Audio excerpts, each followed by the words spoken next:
Graça e paz, irmãos. Amém. Vou fazer uma oração antes da gente começar. Senhor, meu Deus e meu Pai, em nome de Jesus, eu peço sua proteção nesse momento, Pai, porque nós vamos falar aqui sobre libertação. Nós queremos pedir também, Senhor, a sua proteção, porque nós vamos falar também um pouquinho do adversário. E nós queremos falar sobre o adversário, Pai, não para exaltar ele, mas para exaltar o seu nome, que está acima de todo nome, Deus. Então, nós pedimos a sua proteção, que o seu espírito, Pai, esteja sobre nossas vidas nesse momento. Pai, que o espírito de entendimento também venha sobre a vida de cada um que está aqui, em nome de Jesus. Pai, não permita que nada dê errado.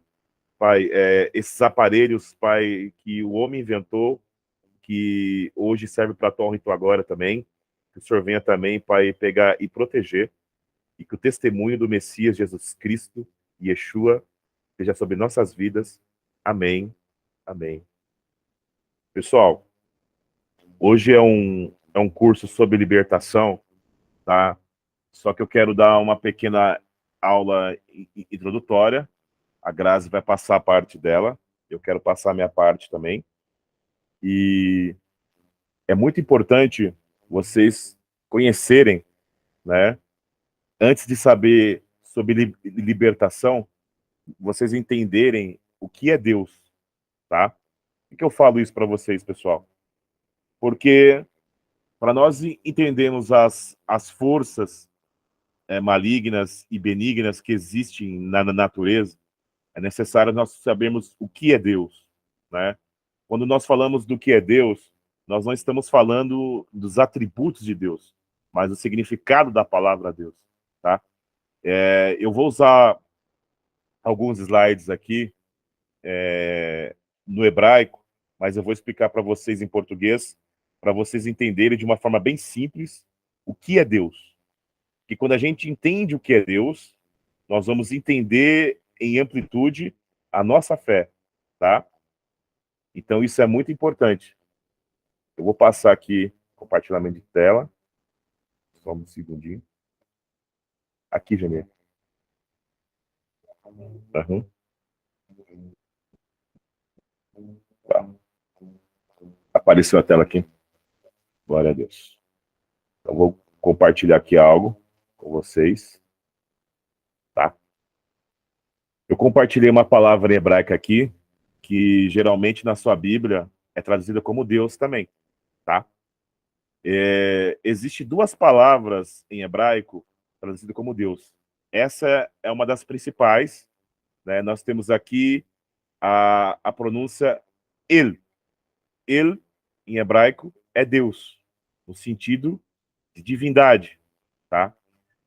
Quando você estuda um pouquinho gênero literário, que significa a forma a qual o texto bíblico ele foi transmitido, hebraico, aramaico, depois grego e depois para os outros idiomas, nós vamos observar que a língua hebraica ela tem a sua origem em raízes pictográficas. O que é pictografia?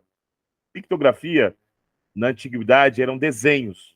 Então, por exemplo, esses desenhos deram origem a letras e essas letras deram origem a palavras, né? Então, o alfabeto hebraico ele é visto de desenhos.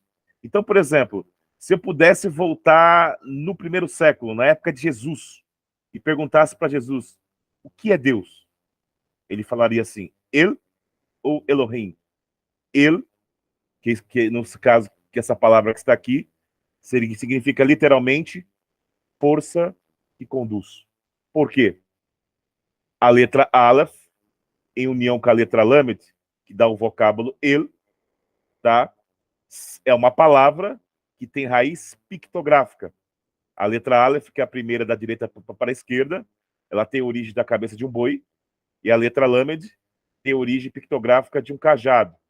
Então, ou seja, o boi significa força e o cajado significa autoridade e condução. Então, ou seja, para um hebreu no primeiro século, Deus, ele, é uma força condutora. Então, quando alguém perguntar para vocês o que é Deus, Deus é uma força, no caso, condutora. Vou passar o slide aqui.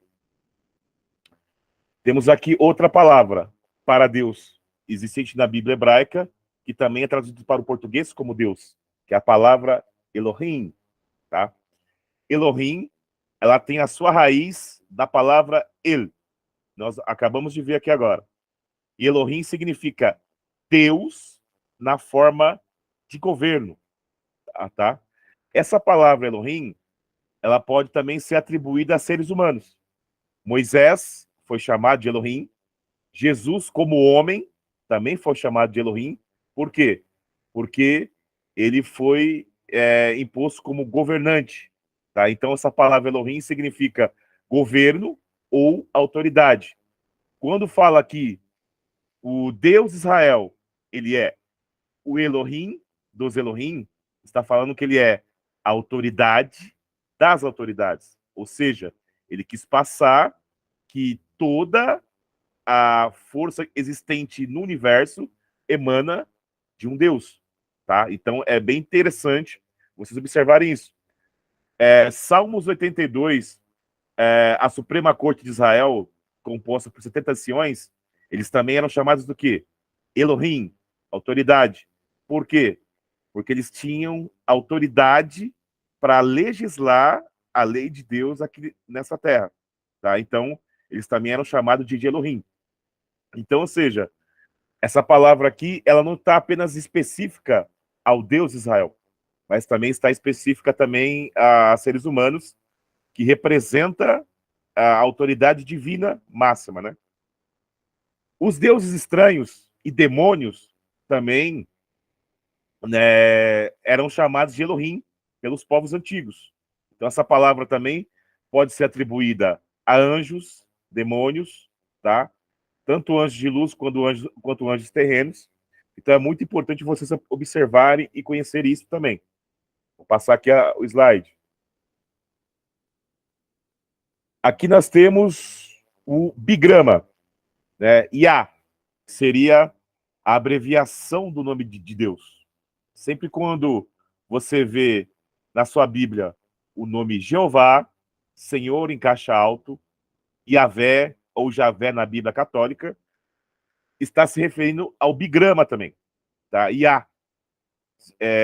Quando você observa, por exemplo, Êxodo capítulo 15, tá?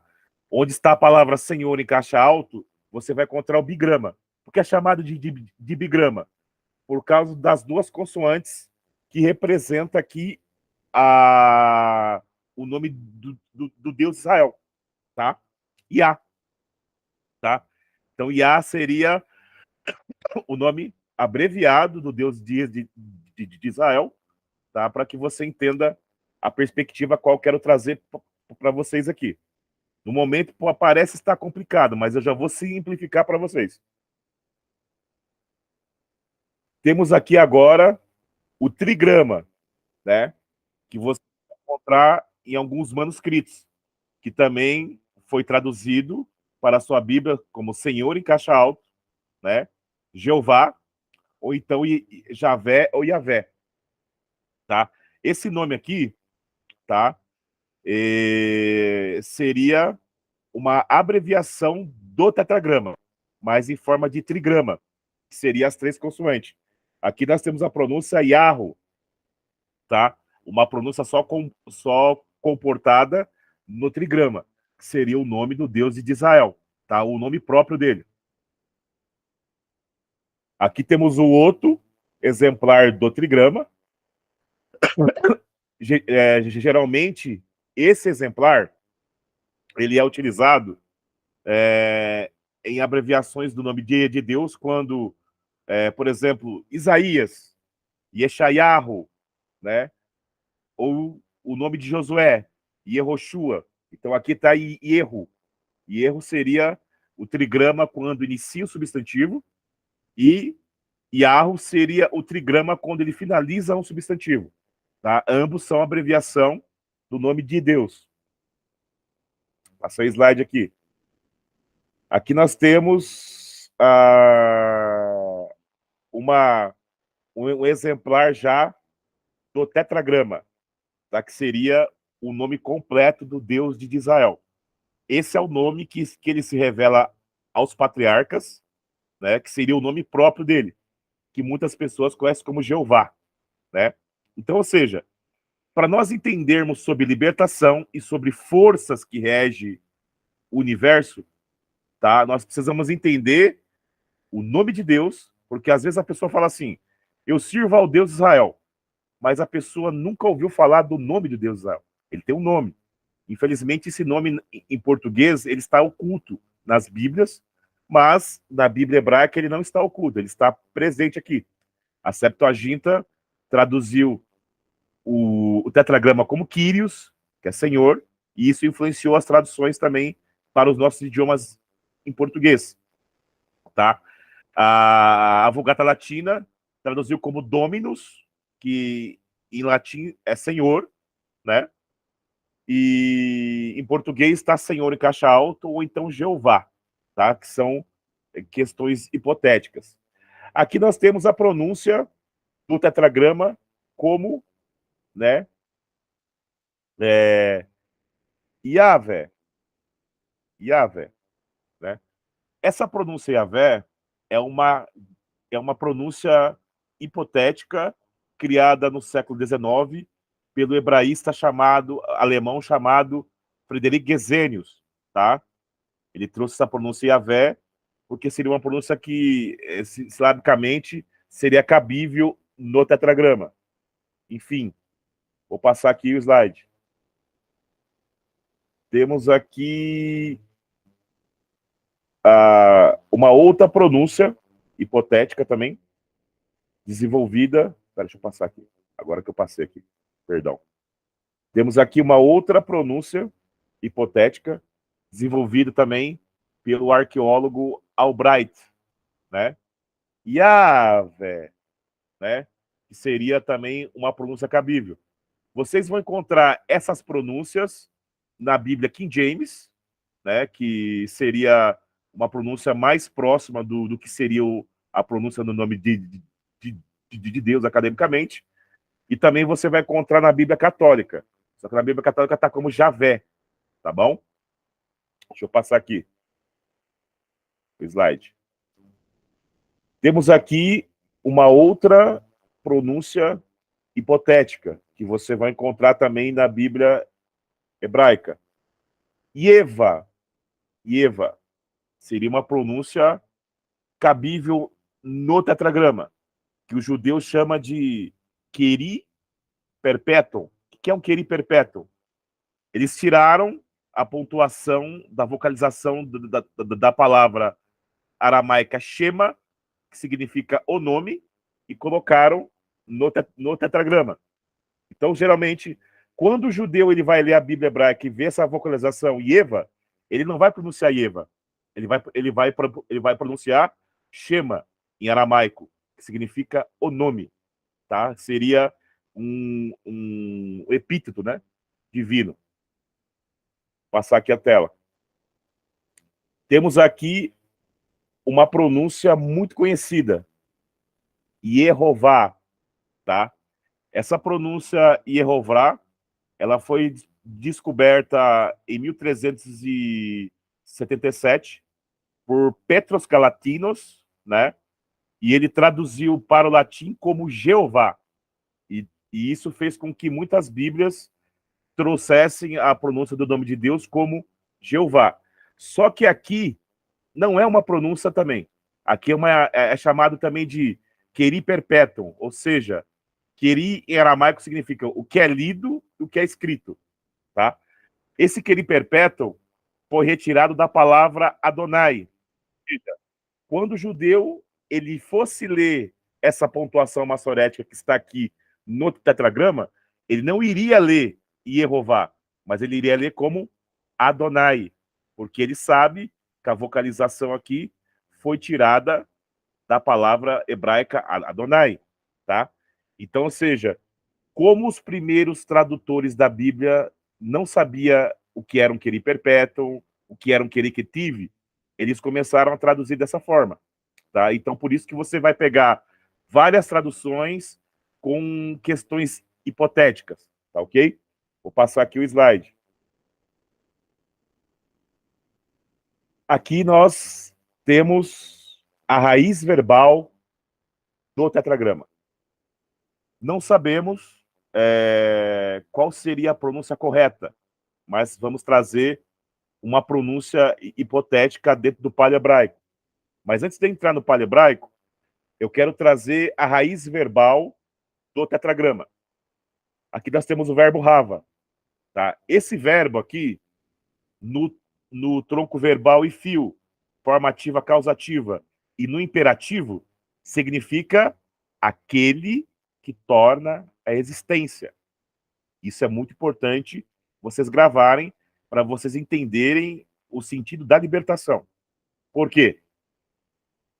Se ele é aquele que torna a existência, ele vai se tornar aquilo que você necessita, tá? Então, seja, ainda que tenha-se pronúncias hipotéticas do nome dele, nós sabemos a raiz verbal, que é o verbo rava, e o verbo rava, ele vai conotar o quê? No tronco verbal e fio, no imperativo, aquele que torna a existência. Olha só que tremendo. Então, o seu Deus, o Pai de Jesus, ele tem um nome. E esse nome significa o quê? Dentro da sua raiz verbal. Aquele que torna a existência. Tá? O verbo rava, ele veio do verbo raiar, veio do verbo ser. Tá? Ou seja, em hebraico existe verbos que vêm de outros verbos, substantivos que vêm de outros substantivos. Tá? Quando você pega Apocalipse 1, verso 8, que Jesus fala assim, eu sou aquele que era, que é e há de vir, ele está dizendo que ele veio daquele que torna a existência. E esse que torna a existência é o ser, o Todo-Poderoso, tá? Quando você pega a raiz do verbo rava nos seus 3 tempos verbais, raiar, rover e errier, o que era, é e será é eterno. Por isso que alguns judeus chamam o tetragrama de eterno. Por quê? Porque sabe que a raiz dele vem do verbo ser. E o verbo ser, nos seus 3 tempos verbais, é aquele que era, que é e que há de vir. Ou seja, o que era, o que é e há de vir é eterno. Tá? E esse ser eterno, tá? Ele é o ser que torna a existência, que é o verbo rava, tá? Que é bem importante você entender isso. Vou passar aqui o slide. Temos aqui o tetragrama sem os sinais maçoréticos, tá? E vou pegar o exemplar do tetragrama aqui, no paleo hebraico. A palavra paleo significa em grego antigo, hebraico antigo. Aqui temos o hebraico antigo. Esse é o hebraico da época de Moisés, tá? Pelas regras gramaticais do paleo hebraico, eu consigo ler esse nome, tá? Por quê? A primeira consoante da direita para a esquerda, que é a consoante Yud, e a consoante Vav, que é a segunda, né? Sempre quando a consoante Vav ela fecha a primeira sílaba, ela se torna uma mãe de vocalização. E no paleo hebraico ela tem um som de A, então fica Ya. A letra Vav, que é a terceira, da direita para a esquerda, sempre quando ela abre a segunda sílaba, ela sempre tem um som de V. Em inglês é o som de W. E a outra letra Vav aqui que fecha a segunda sílaba tem um som de A. Então, no paleo hebraico, como que eu pronuncio esse nome? Yava. Que seria o quê? A raiz do verbo rava. Yava. Tá? Que seria a pronúncia mais correta. Não estou aqui criando uma doutrina para você falar, mas estou trazendo aqui um estudo para você entender. Então, seja, Yava, que é o nome de Deus, em hebraico, significa aquele que torna existência. O ser inefável, o eterno, o ser que não tem começo, nem meio e nem fim, tá? Essa é a questão ampla que eu quero trazer para vocês. Vou entrar aqui no contexto bíblico agora muito importante para vocês aqui, tá? Eu vou tentar ser o mais breve possível para passar para a Grazi. Entrei aqui na Bíblia King James, tá? Vocês podem estar abrindo no livro de Deuteronômio, tá? Deuteronômio, no capítulo 32, vamos ler o verso 16 e 17. A Janine está aqui do meu lado, ela vai me ajudar. Tá ok? O verso 16 e 17. Deuteronômio 32, verso 16 e 17. Pode ler. Com seus deuses estranhos provocaram ciúmes em Deus. Com seus ídolos abomináveis o deixaram irado. 17. Sacrifícios ofereceram aos demônios, não a Deus, a seres que não têm poder de Deus, a deuses desconhecidos, divindades que surgiram recentemente, aos quais jamais vossos antepassados prestaram adoração. Muito bom. Irmãos, o que é demônio? Tá? Hoje em dia, as pessoas elas têm uma visão distorcida sobre demônio. Tá?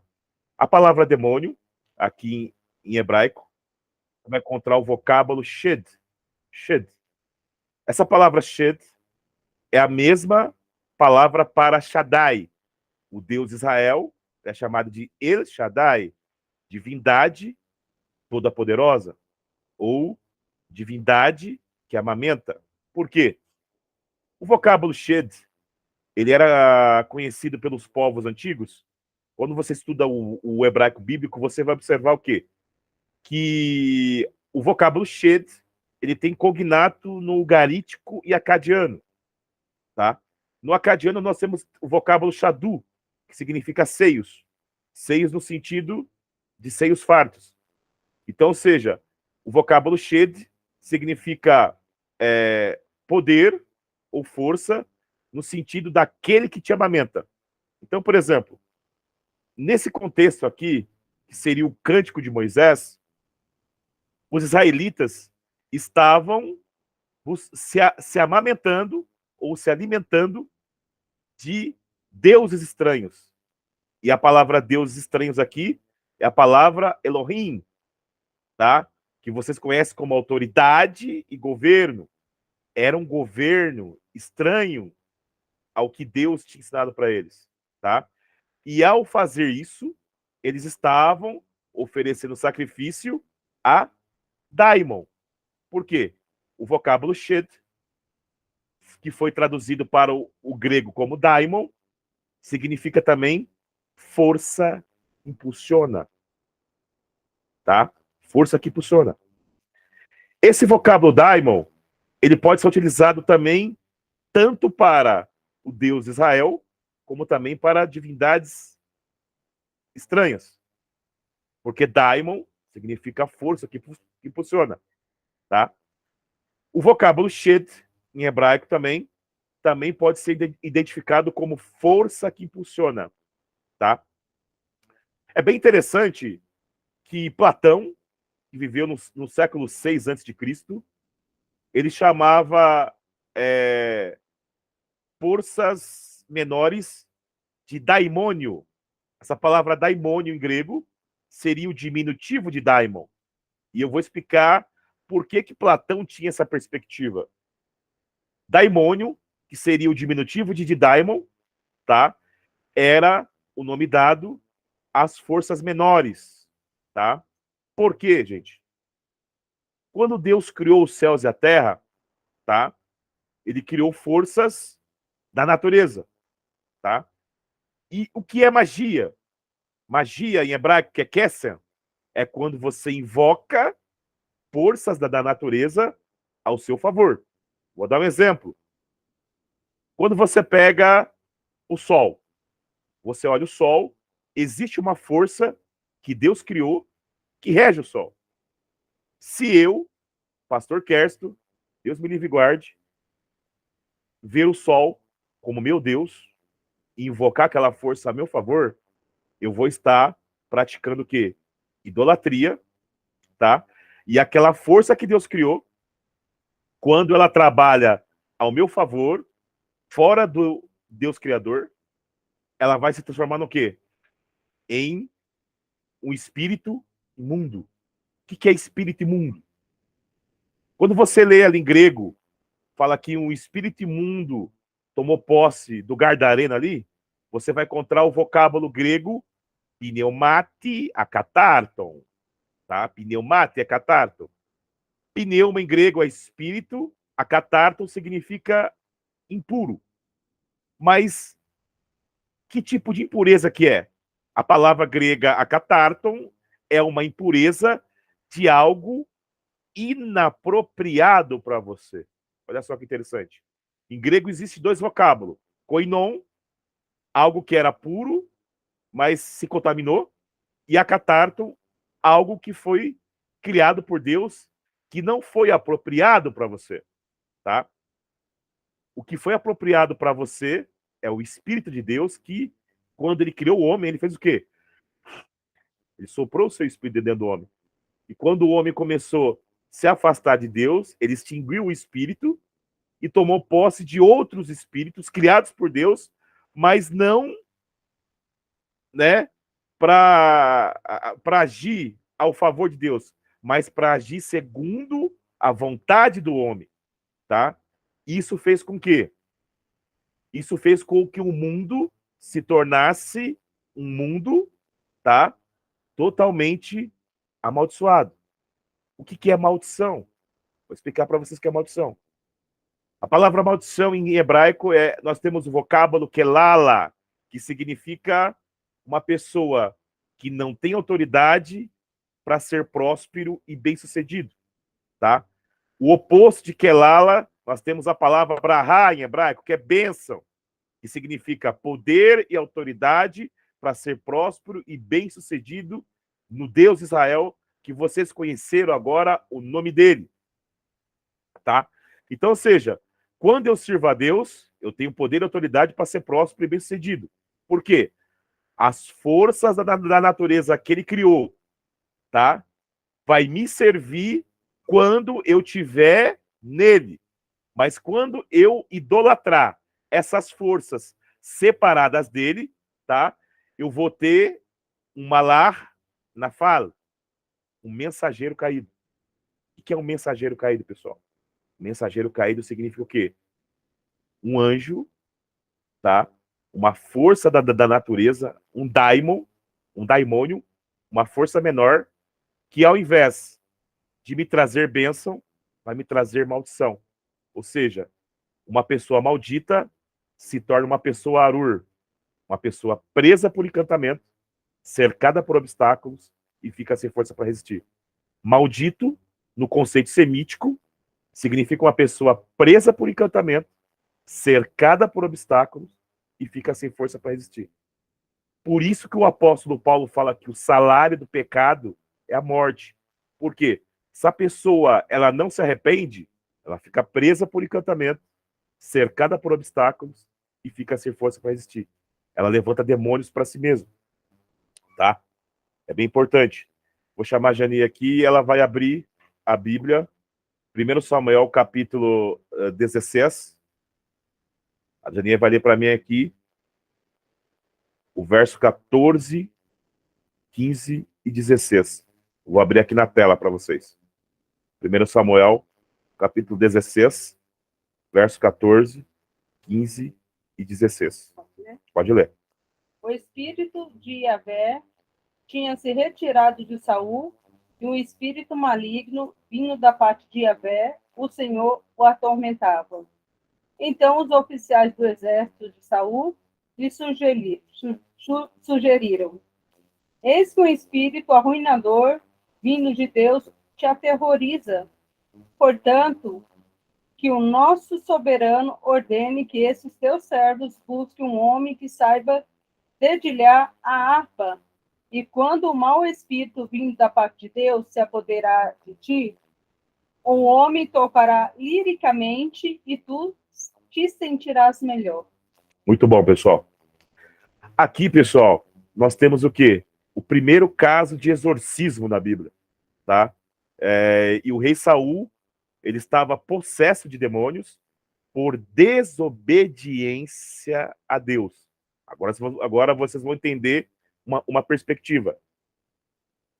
Se o Deus de Israel tem na sua raiz verbal o ser que torna a existência, ou seja, quando você rejeita a graça dele, ele vai tornar resistência para você. Por que Tiago fala que Deus resiste aos soberbos e exalta os humildes? Por quê? Quando você desobedece a Deus, ele mesmo se torna resistência para você. Por quê? Ele vai permitir que o acusador venha sobre tua vida, e o acusador, ele não é adversário de Deus. Ele é adversário meu e seu. O acusador, ele é submisso a Deus, porque Deus é soberano. Uma pessoa soberana não tem adversário. É isso que você tem que entender. Então, ou seja, Satanás, ele é o reflexo do homem desobediente.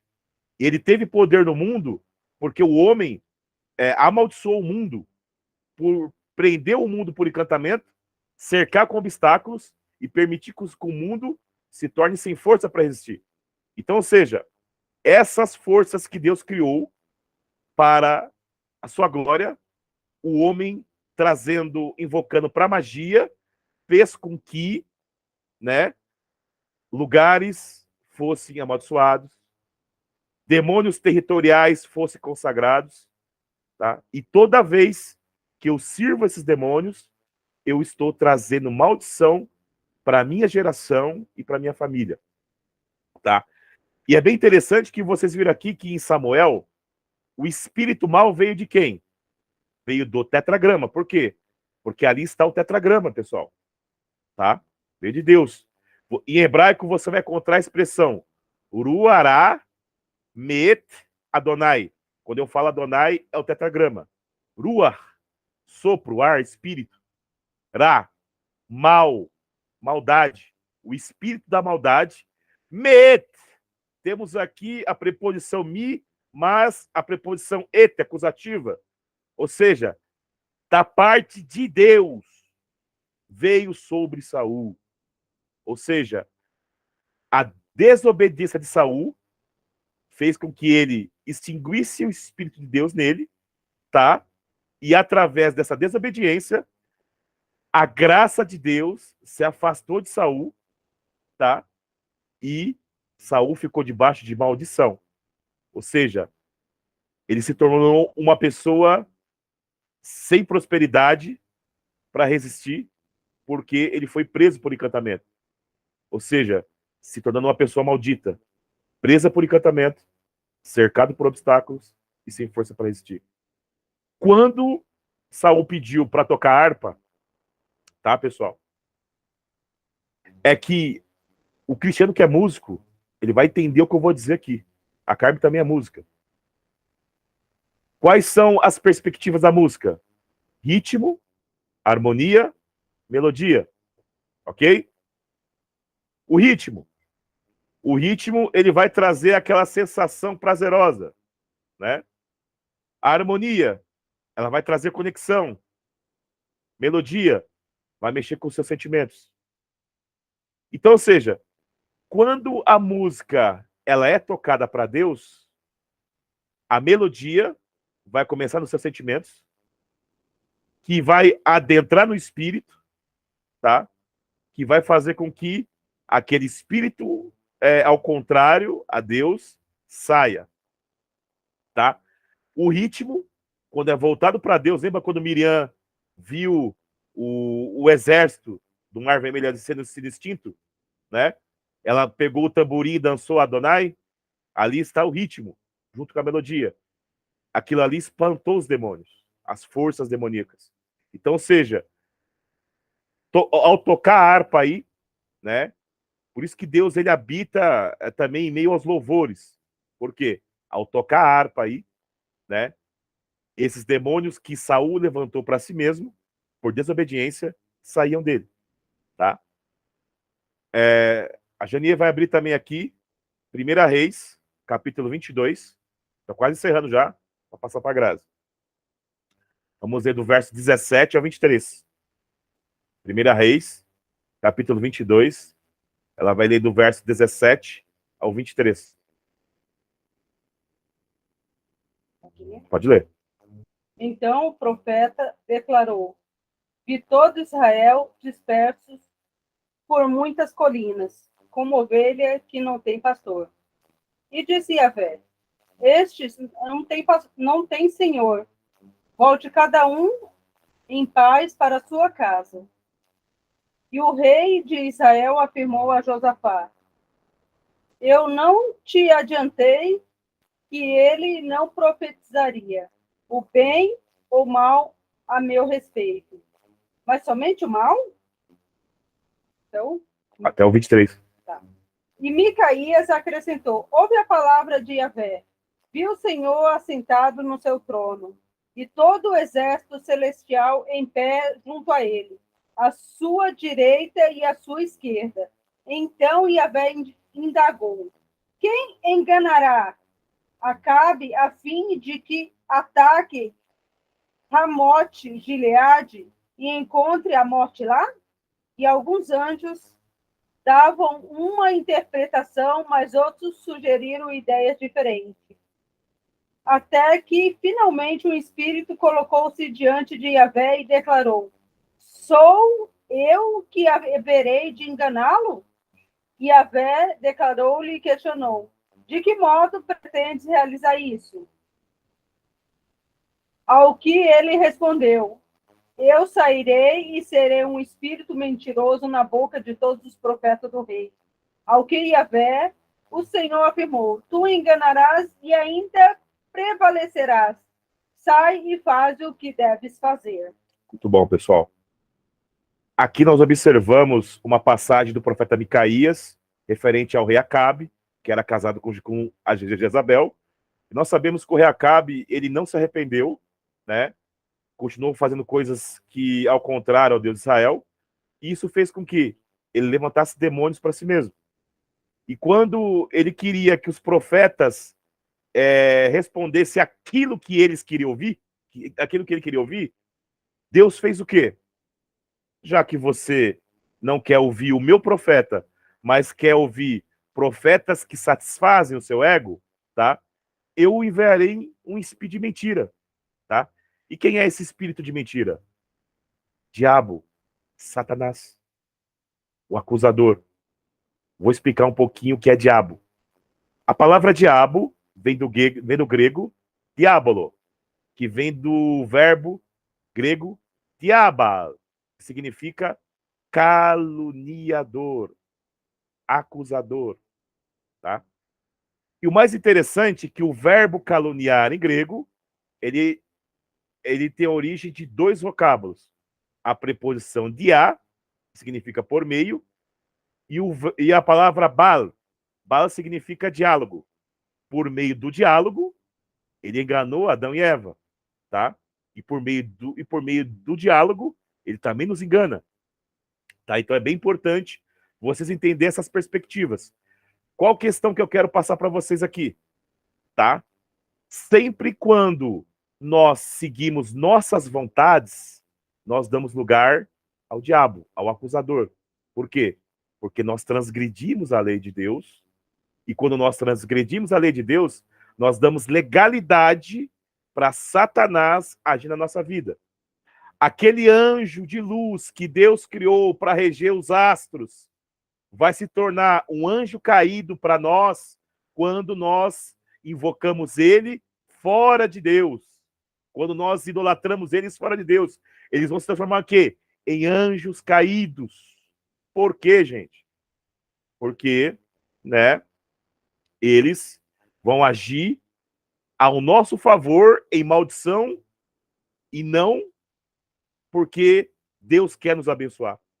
Isso é importante, tá? Para estar encerrando a minha parte, Lucas capítulo 10. Lucas capítulo 10. Vamos ver o verso 16, 17, 18 e 19. Lucas capítulo 10.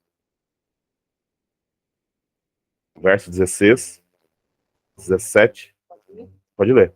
Portanto, qualquer pessoa que vos der ouvidos, a mim está dando ouvidos, mas aquele que vos rejeitar, está rejeitando a mim mesmo. E aquele que me rejeitar, rejeita aquele que me enviou. Então os 72 discípulos retornaram muito felizes e relataram: Senhor, até os demônios se submetem ao nosso comando em teu nome. Ao que Jesus lhe revelou: Eu vi Satanás caindo do céu como um relâmpago. Glória a Deus. Até aí. Amém? Pessoal, essa passagem aqui de Lucas 10 é muito importante porque nós vemos ali que Jesus envia os 70 discípulos, né, para ministrar sua palavra, e eles voltam trazendo boas notícias, as boas novas, né? E até em nome de Jesus, os demônios se submetiam. Por quê? Porque Jesus, ele foi enviado pelo quem? Pelo Pai. O Pai seria o nome que eu revelei a vocês aqui. Aquele que torna a existência, enviou seu Filho em forma de carne, que é a palavra dele, para que nós fôssemos o quê? Libertos, né? No nome dele. Por quê? A partir do momento que eu sirvo a Cristo, eu sirvo ao Pai. Por quê? Porque a rebeldia, a inimizade com Deus é quebrada. Por isso que nós somos salvos em nome de Jesus. E o mais interessante é o quê? Os 70 voltaram com um bom testemunho. Por quê? Os demônios, as forças que impulsionam, se submetia ao nome de Jesus, que recebeu a autoridade do nome do Pai. Aí Jesus olhou assim, ó, e diz: eu via Satanás como raio cair do céu. Tem uma revelação bem importante aí.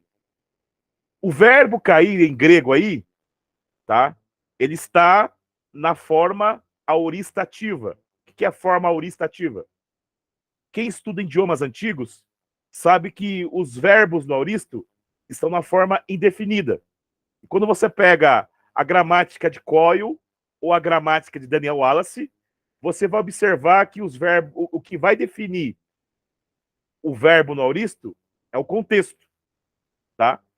Como o verbo está na forma indefinida, o que vai definir é o contexto. Então, ou seja, Satanás, ele tinha a sua função de promotor no reino. Qual que é a sua função de promotor? Qual a função de um promotor? De acusação, tá? Então, ou seja, um promotor, ele vai achar uma brecha na sua vida para te acusar. Essa era a função de Satanás. E quando o advogado Jesus Cristo veio e nos justificou, tá? O promotor perdeu a sua posição no reino e caiu no reino. Os seus demônios, que seria aquilo que se opõe a Deus, também cai junto. Por quê? Porque perde autoridade e poder. É muito importante você entender isso. Porque sempre levantamos demônios para nós quando nós desobedecemos a Deus. Um exemplo, gente. Se eu cobiço, se eu sendo casado, cobiço uma mulher na rua, eu estou levantando para mim o demônio do adultério. E se eu não me libertar desse demônio, eu vou ser preso por encantamento, ser cercado por obstáculos e vou ficar sem força para resistir. Mas quando eu sou ministrado em Jesus, eu me arrependo. E ali, eu em nova criatura, eu paro de cobiçar. Automaticamente, eu não vou adulterar. Então, ou seja, Satanás vai cair sobre a minha vida, porque ele vai perder a posição dele na minha vida. Os seus demônios não vai ter autoridade na minha vida. Por isso que Tiago falou: sujeitai a Deus, resisti ao diabo, e ele fugirá de vós. Por quê? Você resiste ao diabo quando você se redime a Deus. Quando você observa o nome de Jesus, você vai observar que os anjos caídos não vai ter força sobre a tua vida, porque vai vir automaticamente a libertação. Então é muito importante, irmãos, vocês entenderem essas perspectivas. Por quê? Quando você vai trabalhar com almas, vai ter demônios familiares que estão agindo em gerações de famílias. Por quê? Porque lá atrás alguém praticou idolatria e trouxe isso para a família.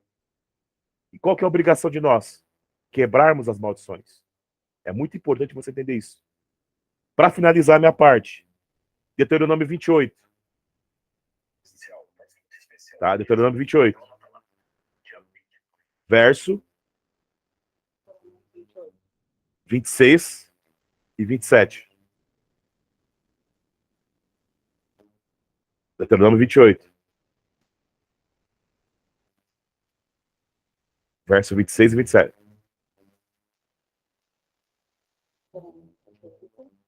Verso 26 e 27. Os teus cadáveres servirão de alimento para todas as aves do céu e para os animais selvagens da terra. E não haverá quem possa exortar, né? O Senhor te castigará com úlceras do Egito e com tumores, feridas purulentas e sarna, males para os quais não descobrirá a cura. Muito bom. Aqui nós temos, em Deuteronômio 28, as bênçãos e as maldições da lei. Olha só que interessante. E essa parte, do verso 15 em diante, fala das maldições da lei. As maldições da lei alcançam os transgressores da lei, quando as pessoas não guardam o mandamento. E aqui fala que o Senhor, quando a pessoa é desobediente a Deus, o Senhor fere ela com câncer, com úlceras. Então, ou seja, muitas enfermidades hoje que chegam até você é por falta de obediência. Vou trazer aqui agora uma experiência pessoal minha. Eu já visitei tanto um manicômio, que seria hospital de louco, quanto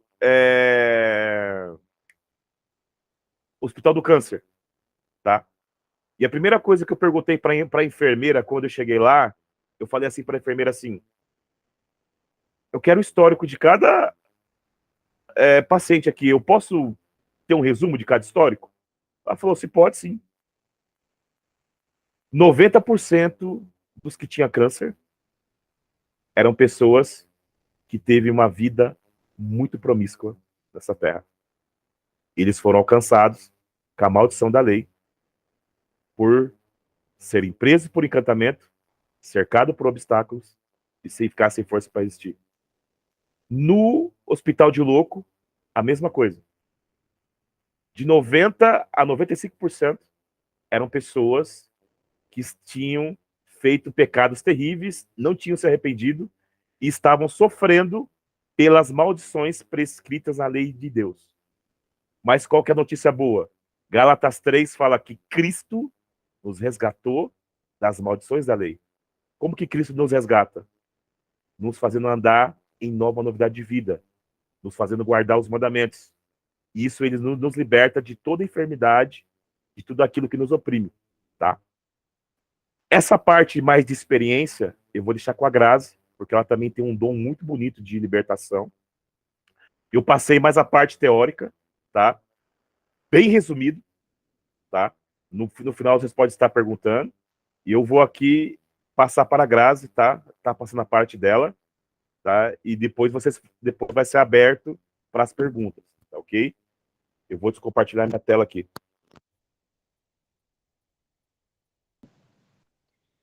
Amém. Glória a Deus. Glória a Deus. Depois de uma explicação dessa, eu acho que a gente poderia encerrar a live aqui, né? Que explicação maravilhosa, que bênção. Que bênção. Fomos bem edificados. Glória a Deus. E aí foi falado de maldições, de bênçãos, né? Foi citado legalidades e foi citado também poder e autoridades. Muito bem. E eu quero aproveitar e iniciar com vocês falando um pouco do versículo de Filipenses 4:13, que diz que tudo posso naquele que me fortalece. E temos visto algumas igrejas usando esse versículo muitas vezes como temas, né? Tema de grandes congressos, ou em pequenas campanhas, ou até mesmo para encorajar as pessoas, né, de que elas podem tudo e que nada pode impedi-las de vencer, de adquirir ou até mesmo de ser. E muitos declaram isso, e declaram com fé, declaram com toda a força que eles têm, né, do seu ser, e com muita fé. Mas eu queria colocar uma questão aqui. E quando nós declaramos isso, realmente com toda a fé e força do nosso ser, e, e nada acontece?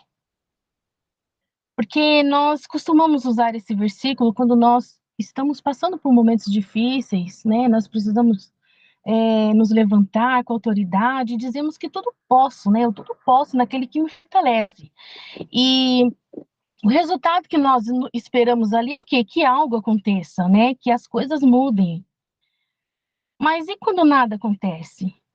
E quando nós olhamos em volta e percebemos que nada mudou? Começamos a gerar em nossos corações um sentimento, às vezes, de dúvida, né? De medo, de incertezas. E começamos a questionar o que pode ter dado errado, né? Por que nada aconteceu? Será que eu fiz da forma correta, né? Será que eu orei da forma correta? Será que eu busquei da forma correta? Porque nada mudou, nada aconteceu. E às vezes a sensação que nós temos é de que nós fracassamos em algum momento, na forma de pedir, na forma de esperar.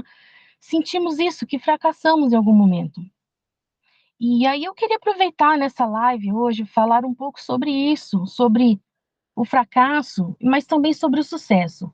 Fracasso e sucesso, mas na visão espiritual, na visão cristã. E eu já quero adentrar nesse assunto, dizendo que é muito importante a gente distinguir entre dois tipos de fracasso. Os irmãos estão me ouvindo bem? Tá tudo ok? Tá bom, né? Dois tipos de Ok, Graça, estamos fracasso. ouvindo. Estamos ouvindo. Amém. O fracasso na vida cristã e o fracasso na vida de um cristão. O fracasso na vida cristã e o fracasso na vida de um cristão. O primeiro fracasso, podemos dizer que é aquele que se dá na caminhada de um crente com Deus, na nossa vida com Deus. Né? Posso dizer que esse fracasso ocorre no decorrer, né, na nossa jornada cristã. Vou dar um exemplo disso. No decorrer da nossa caminhada, dessa nossa jornada com Deus, nós podemos, em algum momento, ceder à tentação. Podemos descumprir os mandamentos, né, infringir as leis, não perdoar, ou viver algum tipo de idolatria, cobiça, como foi falado aqui, né? O pastor citou essas coisas. E é engraçado que na questão de idolatria, a gente acha que a idolatria é somente através de imagens. Muitas vezes nós idolatramos pessoas, nós idolatramos coisas, né? Idolatramos pastores e eventos e mover de Deus. Então, existem vários tipos de idolatria. E um fracasso na vida cristã é basicamente um problema espiritual, uma decadência moral. Eu acho que, resumindo isso, eu posso dizer o quê? O pecado. O pecado. O fracasso na vida cristã, ele quebra a nossa comunhão com Deus. Né? Porque nós, se fracassamos, nós estamos ali vivendo em idolatria, em adultério, seja como for, a gente está dando algum tipo de ilegalidade. Então, isso quebra a nossa comunhão com Deus. Agora, já o segundo fracasso, que é na vida cotidiana de um cristão, não está totalmente relacionada à questão espiritual ou pecado. Embora, no meu ponto de ver, isso gera consequência, como foi falado aqui, que o salário do pecado é a morte. Mas a vida cotidiana do cristão, nem sempre tudo está relacionado, né, à vida espiritual, esse fracasso. Trata-se apenas de algumas dificuldades ou contratempos no curso normal da vida, como, por exemplo, um empresário cristão que faliu, uma promoção que talvez não aconteceu, ou um estudante cristão que foi reprovado, apesar de seus esforços, ele foi reprovado. E eu quero abrir até um parênteses aqui, gente, e dizer que muitas situações que nós vivemos é permissão de Deus. É permissão para nos moldar. É permissão de Deus para nos amadurecer espiritualmente. E o nosso Deus eterno, ele tem um propósito para cada um de nós. Ele tem um propósito para mim, ele tem um propósito para você.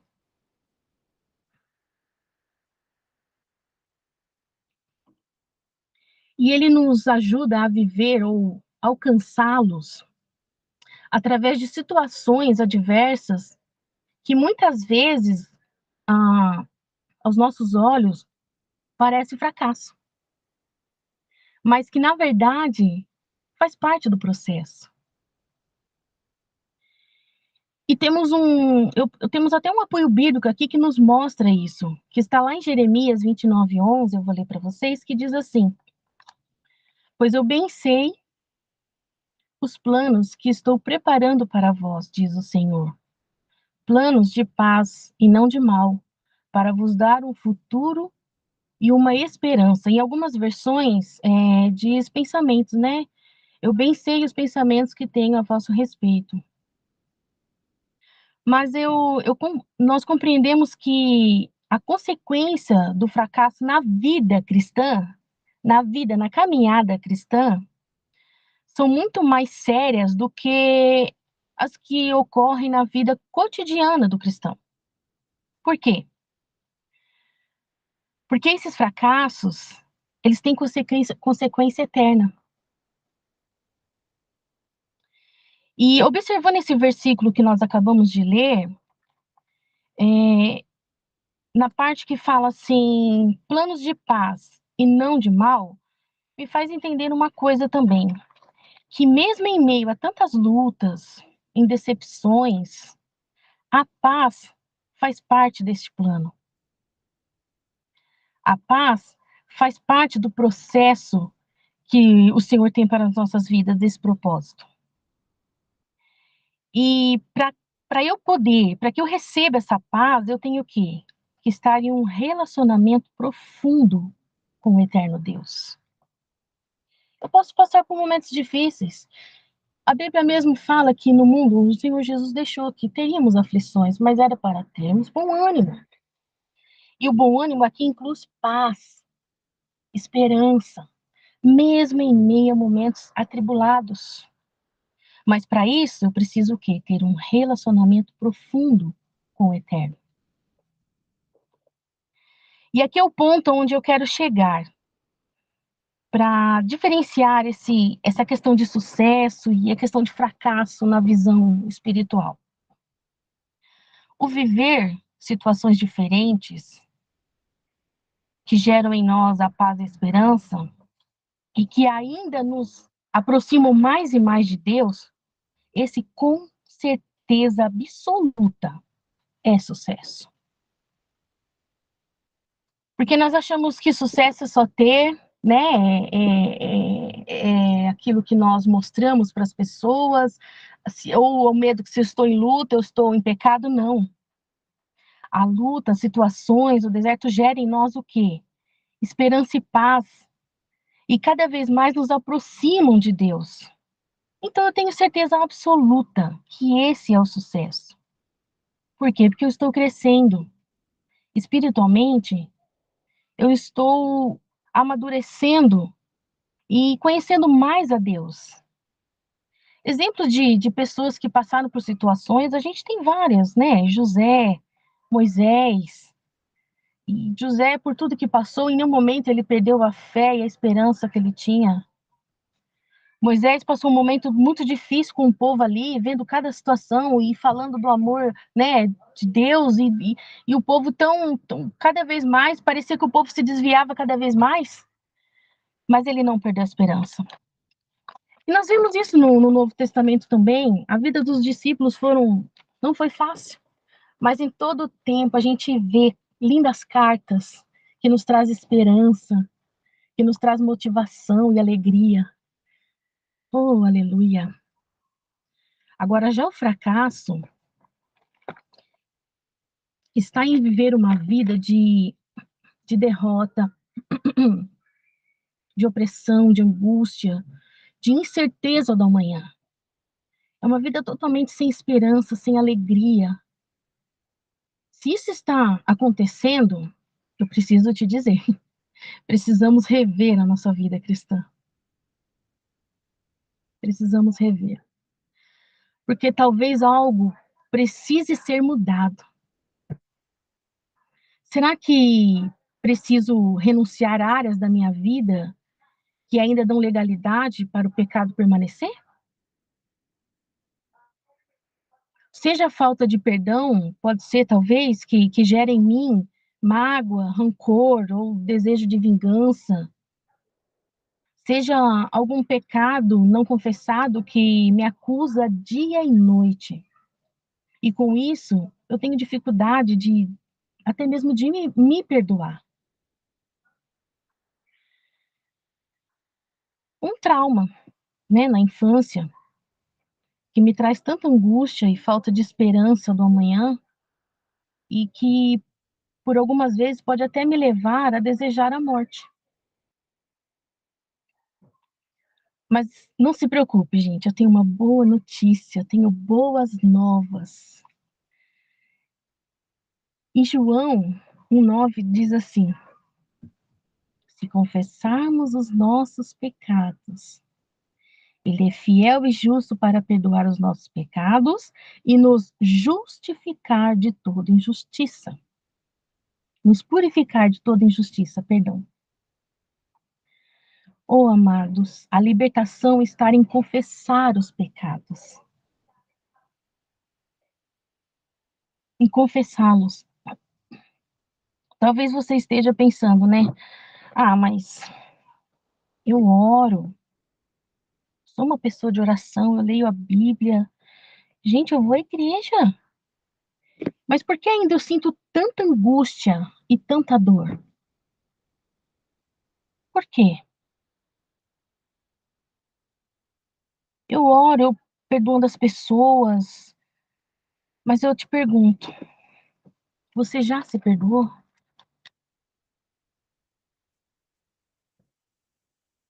Você já se perdoou? E quando eu faço essa pergunta aos irmãos, é algo que reflete na minha vida, porque eu, eu perdi meu pai muito nova, né, aos meus 12 anos de idade, e a minha família, ela não era uma família perfeita, né, mas mesmo sendo imperfeita, a gente entende que a ausência de uma figura paterna, ela traz muita insegurança e muitas incertezas, porque o homem, né, querendo ou não, ele traz o sustento, ele traz uma segurança. E eu falo que não era perfeita porque eu cresci vendo muitas coisas. Que para uma criança, às vezes eu falo que é só Deus na minha vida mesmo. Eu cresci vendo agressões físicas dos meus pais, a minha mãe sofria muito com isso, muito mesmo, nossa. A gente muitas vezes também, conforme o modo que ele chegava, todo mundo entrava na situação, não era só minha mãe que apanhava, não. E aquilo para uma criança, olha, gente, é muito, muito chocante. Muito, muito mesmo. E sem falar que eu sofria muito bullying, né, na escola, na infância. Quando eu era criança, eu tinha estrabismo. Então, vocês imaginam, né? Se vocês acham que as crianças de hoje são difíceis, olha, antigamente. E é uma família que não tinha estrutura. Minha mãe não conhecia o Evangelho, ninguém ali conhecia, a não ser minha avó. Foi ela que me apresentou a Cristo. Esse dia tão glorioso na minha vida. Só que a gente sabe que a consequência do pecado é a morte. Porque aqueles que vivem em pecado, eles estão que separados de Deus. Como o pastor falou aqui, eles não conseguem nem, não tem força nem para se libertar daquela situação. E eles se tornam o quê? Escravos. Escravos de Satanás, cada vez mais escravos do pecado, e a gente sabe que esse pecado gera morte. E aos meus 12 anos, eu perdi meu pai. Eu perdi meu pai, isso tirou toda a estrutura familiar, minha mãe teve que se mudar de cidade, vir para São Paulo, e a gente sem orientação nenhuma, porque quando você se torna uma situação vulnerável, que você depende das pessoas, você tem que aguentar muita coisa. Você é humilhado, né? Você tem que se sujeitar a muitas coisas, tem que ouvir calado, porque você não tem mais valor nenhum. E a gente ficou um tempo aqui na casa de parentes, e um parente joga para cá, outro parente joga para lá, e eu muito preocupada, porque a minha mãe também não estava bem, e eu sabia que a qualquer momento eu ia perder minha mãe também. E eu ali sozinha com os meus irmãos, eu pensava, Senhor, né?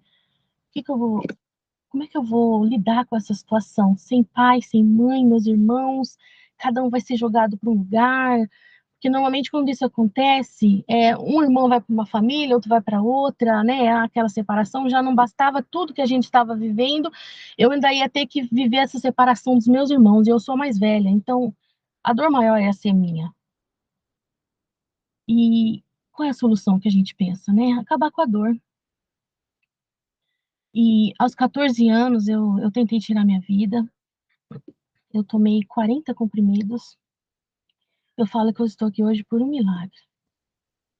Eu falo que eu estou aqui hoje porque Deus, ele já tinha um propósito na minha vida. Por isso, quando eu falo, o meu coração se alegra, amados. Quando eu digo que Deus tem um propósito na sua vida, Deus tem um propósito na minha. Porque quando nós olhamos para trás, tudo que nós já passamos, não era para estarmos aqui. Não era. Mas Deus é tão lindo e maravilhoso que ele tem um propósito para as nossas vidas. E com isso, com toda essa situação que eu passei, o que acontece? A gente acaba se tornando um adulto deprimido, um adulto inseguro, ansioso. E mesmo conhecendo a Cristo aos meus 12 anos de idade, eu ainda tinha dificuldade, sabe, de receber o perdão de Deus. Dificuldade de aceitar o seu amor por mim. Por isso que eu digo que muitas vezes a dificuldade em perdoar é mais fácil a gente, às vezes, até perdoar pessoas. Mas quando a gente tem que se perdoar e receber esse amor, nem sempre é fácil. Mas quando eu entendi, quando eu amadureci e eu aprendi que eu precisava confessar, né? A minha dificuldade, a minha deficiência para o Senhor e dizer, Senhor, eu não consigo me perdoar. Porque a gente cresce se achando o quê? Que a gente não vale nada, que nós não temos valor, que ninguém se importa conosco. Por quê? Um Deus tão santo, tão puro, iria se importar com um pecador como eu? Por quê? Então a dificuldade vem aonde? Em aceitar esse amor. Mas quando eu entendi que essa dificuldade em aceitar era um pecado de orgulho, eu confessei. Senhor, eu dependo de Ti, eu preciso do Senhor para me ajudar a me perdoar, Senhor. E foi aí que eu entendi que a Sua graça era suficiente para mim. O seu amor é inexplicável, amados. E nós temos sim que confessar os nossos pecados e crer o quê? No poder do seu amor. Porque nós não temos essa capacidade de nos perdoar. Mas o amor do Senhor, ele é infinitamente mais. É um amor inexplicável. É só o trabalhar do Espírito Santo em nós que é possível gerar esse perdão. E a coisa mais linda é isso, porque ele morreu na cruz por nós quando éramos ainda pecadores. Ele não morreu por nós,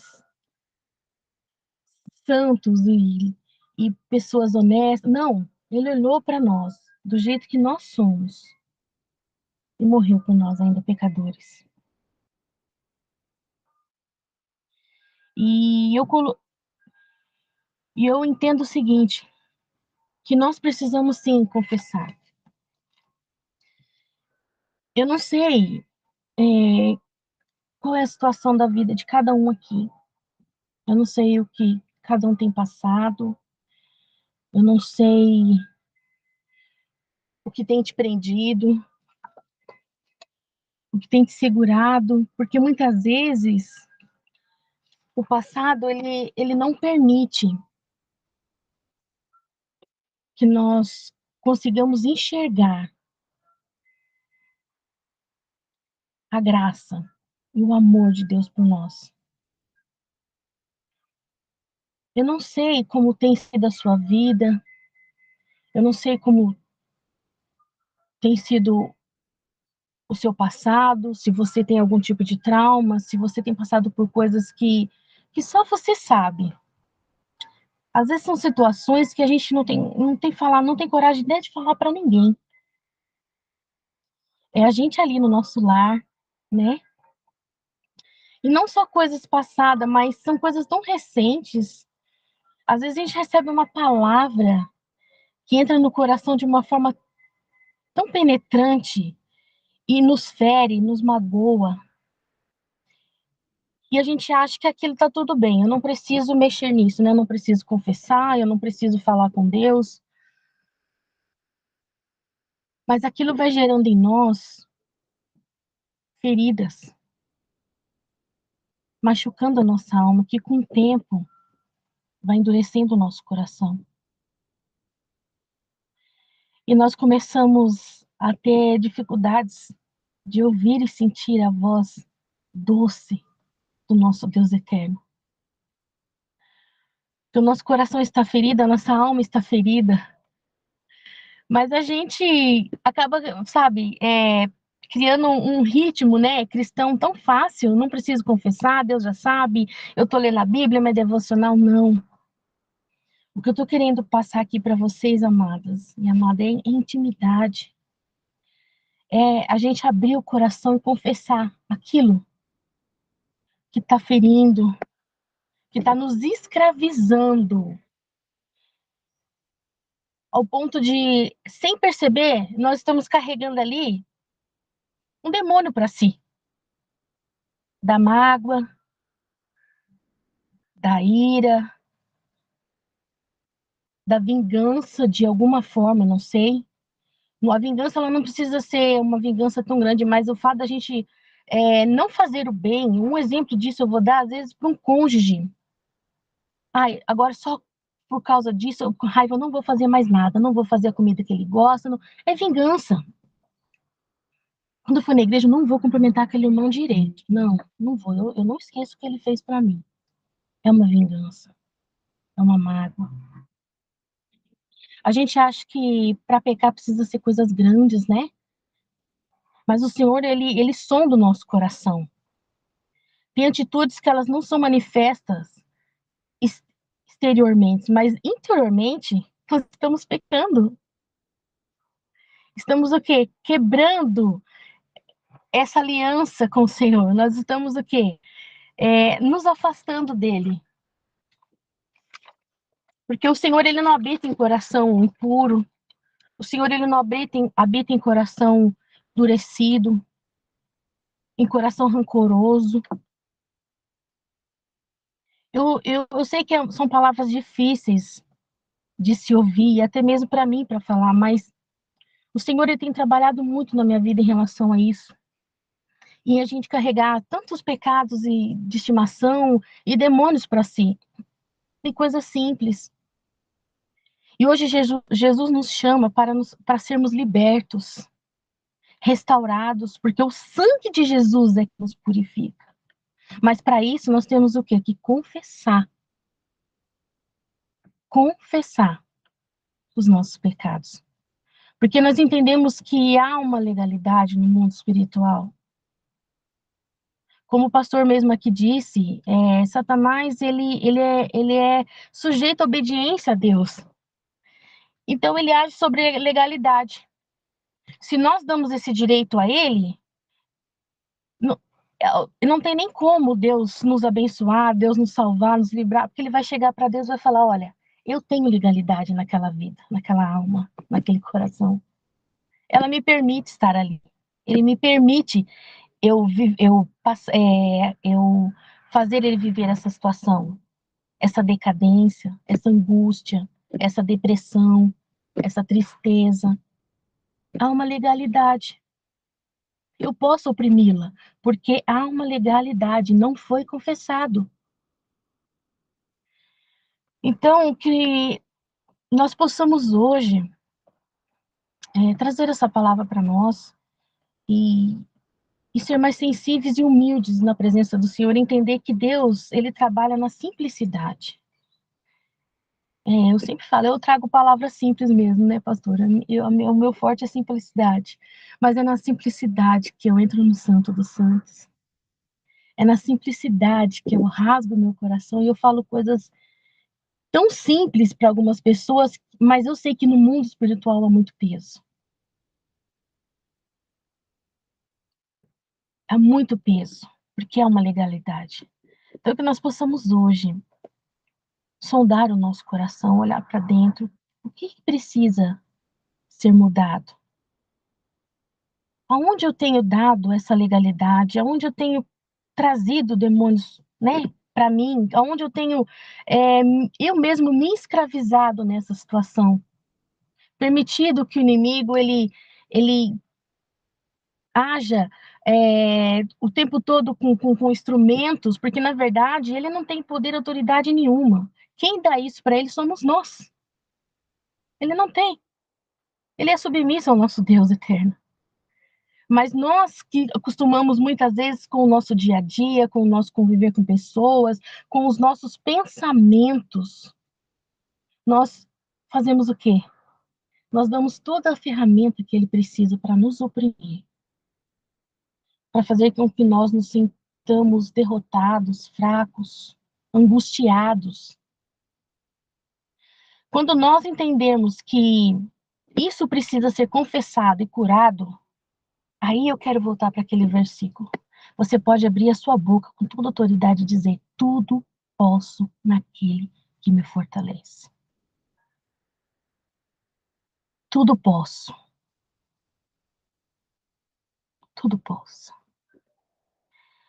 Eu gostaria que o pastor, se pudesse, pastor, a gente fazer uma oração, né, com os irmãos, ter alguns minutos de silêncio para que a gente pudesse olhar para os nossos corações. Amém. E em silêncio, é você e Deus, ter esse momento de comunhão com o Senhor, sabe? Pedir para o Espírito Santo te trazer a memória, sabe? Aquilo que realmente tem te angustiado, que você acha, ou que você, sabe, sinta que aquilo te escraviza, te prende, te distancia de Deus. Aquilo que não permite que você viva o melhor de Deus, que você não tenha paz. Aquilo que tem tirado a tua esperança. Que você possa ter esse momento agora com o Senhor. Porque muitas vezes nós vemos tudo automático, né, gente? Eu tô falando isso porque é de mim também. A gente faz aquela oração devocional, vai para a igreja, fala com o irmão, mas eu tô falando de entrar no Santo dos Santos, no secreto com o Senhor. Eu sei que fazendo isso agora, o inferno vai tremer. Ah, vai. Porque o que ele menos quer, o que o inimigo menos quer é que isso aconteça. Mas hoje nós vamos nos libertar de tudo aquilo que nos oprime.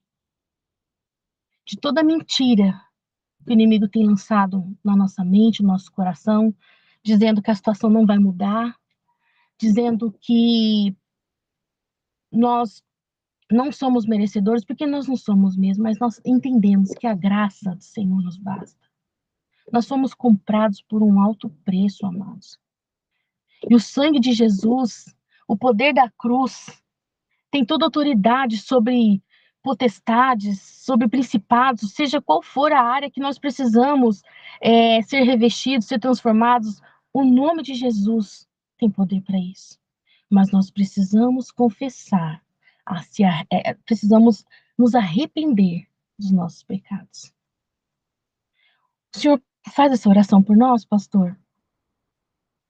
Faço sim, filha, mas eu queria que você orasse, porque Deus quer te usar. Tá? Deus quer Amém, usar você. Jesus. Amém. Glória a Deus. Que possamos curvar as nossas frontes nesse momento. E eu quero pedir que você não pense mais nada. Esqueça daquilo que te oprime nesse momento. Eu falo na situação, assim, na questão de pessoas, se estão para chegar, se você está preocupado com algo que você tem que fazer daqui a pouco. Esquece tudo isso. Volte neste momento a tua atenção para o Senhor, para o Deus eterno. Eu não sei o que você precisa confessar, eu não sei o que te feriu, eu não sei o que você tem carregado há tantos anos, eu não sei. Mas eu te peço agora que você possa colocar tudo isso diante do altar. Nós estamos aqui todos com o microfone fechado, que você possa confessar. Porque tudo aquilo que nós declaramos, nós confessamos. Nós cremos que no mundo espiritual tem muito poder. Então, enquanto eu oro, eu quero que você faça isso. Que vocês fiquem ligados no trono. E entenda que o Senhor, Ele está aí hoje. Pronto para perdoar os seus pecados, pronto para te restaurar, te fortalecer te livrar dessa malignidade, dessa legalidade que você tem vivido no mundo espiritual. Consciente e inconsciente. Senhor Deus amado, Pai eterno. Senhor, como é bom, Pai, estar na Tua presença. Primeiramente, Senhor, eu quero aqui, Pai, te pedir perdão, Senhor, pelas minhas falhas, ó Deus. Pelas vezes, Senhor, em que eu deixei, Senhor, de buscar a Tua presença, quando o Teu Santo Espírito me incomodou para estar, Senhor, diante do Teu altar. Te peço perdão, Senhor, pelas vezes, ó Deus, que eu permiti que a minha mente fosse oficina de Satanás. Te peço perdão, Senhor, pelas vezes, Senhor, que eu contaminei, Senhor, o meu coração com alguma coisa que eu olhei, Senhor, que foi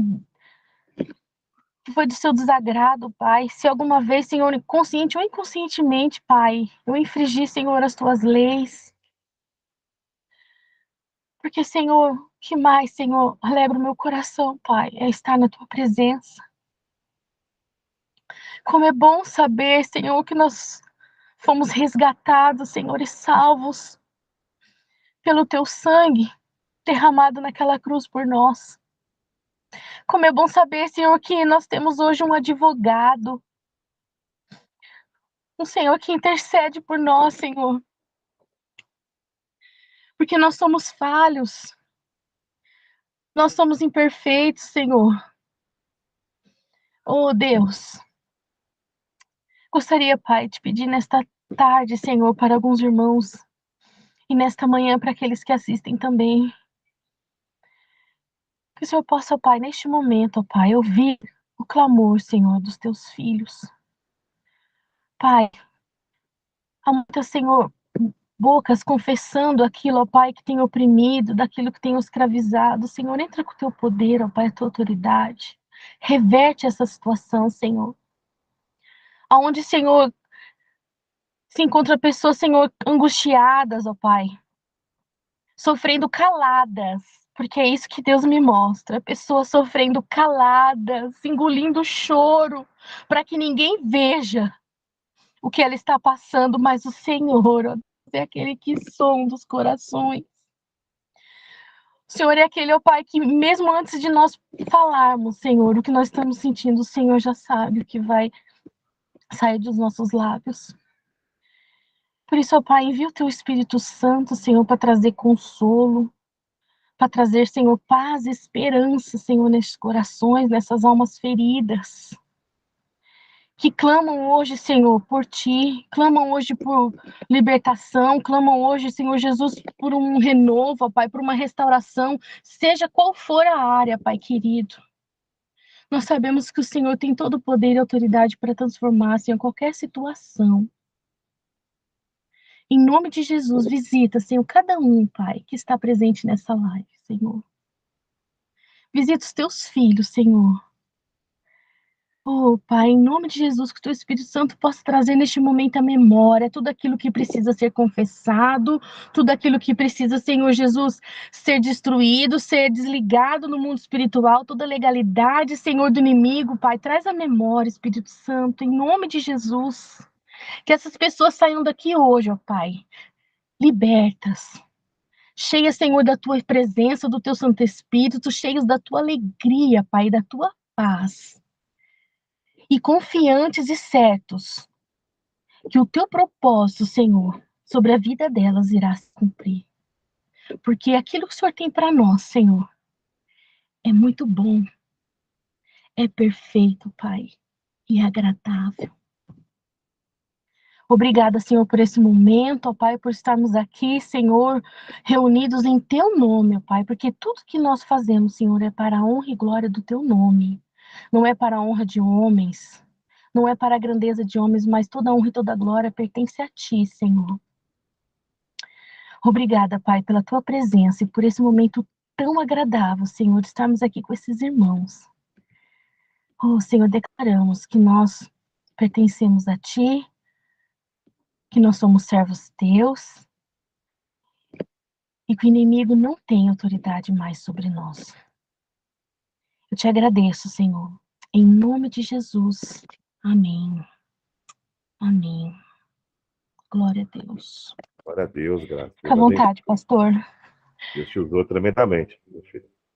Por isso que eu Amém. Glória a convidei Deus. a Grazi para participar, porque libertação não é só conhecimento bíblico, mas experiências também.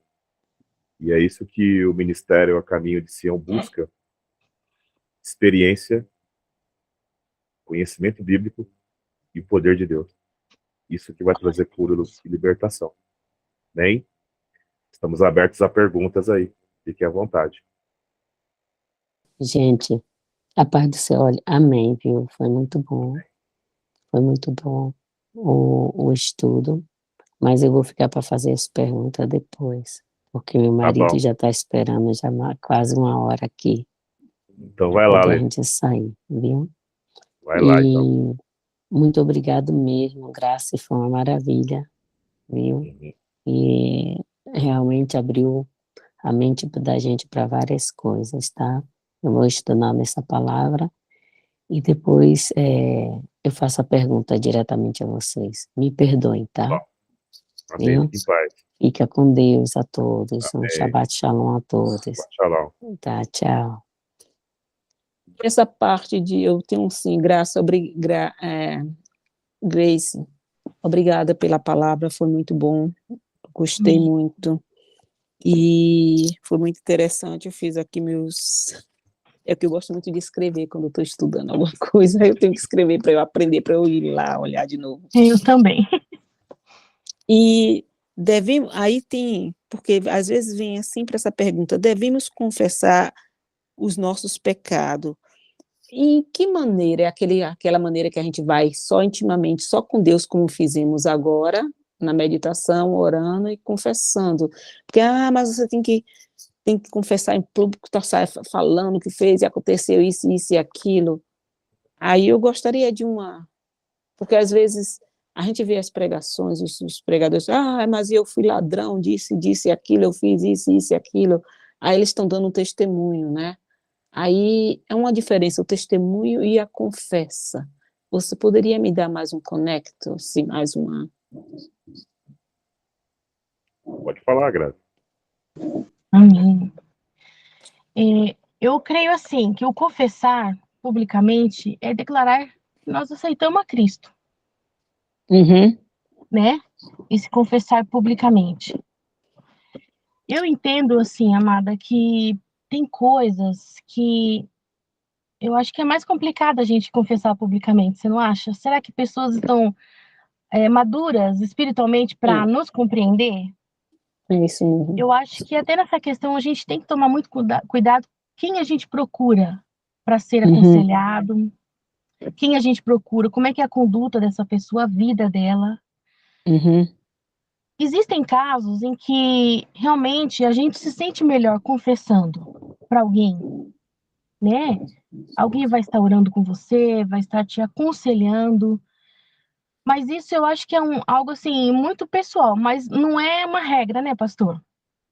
Porque a Bíblia fala o quê? Entra no teu quarto, Sim. fecha a tua porta e ali, né, você vai ter um momento com o Senhor. Sim. Porque a pessoa que precisa ouvir a sua confissão é Ele.